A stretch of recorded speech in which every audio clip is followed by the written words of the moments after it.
Einen wunderschönen guten Morgen zum Trainingspart, heute mit der Überschrift Recht haben oder Erfolg haben. Was ist es dir persönlich lieber? Hast du lieber Recht oder lieber Erfolg? Wie oft begegnet uns so eine Situation im Alltag, es erzählt irgendjemand was, es behauptet jemand was und du schlagst da so innerlich ans Hirn und denkst da, was ist denn das für ein Schmarrn? Weil du bist dir ziemlich sicher, so stimmt das schon mal nicht. Hast du, wie fast immer im Leben, zwei verschiedene Möglichkeiten. Möglichkeit 1, ich erkläre es einem, was wirklich richtig ist. Weil ich bin ja der Checker und dann verstricke ich mich am besten noch in eine sinnfreie Diskussion, weil der gibt ja seine Meinung auch nicht so ohne weiteres auf. Und was kommt denn dann schlussendlich raus? Nichts.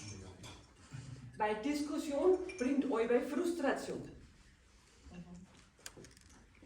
Besonders blöd ist, wenn der Gesprächspartner auch gleichzeitig ein Geschäftspartner oder sonst jemand ist, der für mein Business in irgendeiner Weise wichtig ist.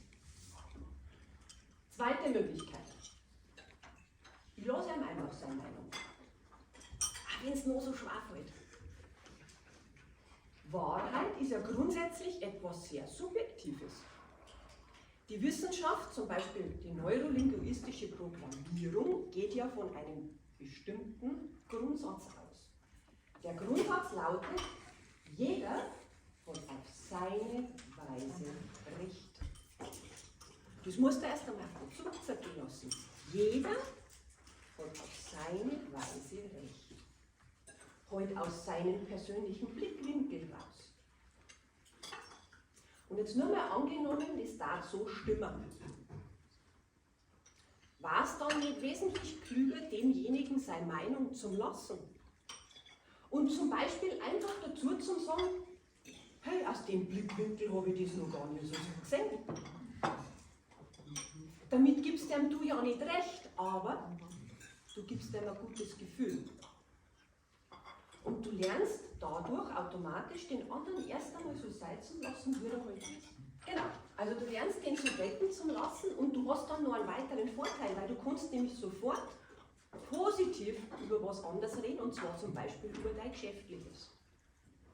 In Bayern kennt man das Ganze oftmals unter dem zusammengefassten Satz, du hast recht und ich meine Ruhe.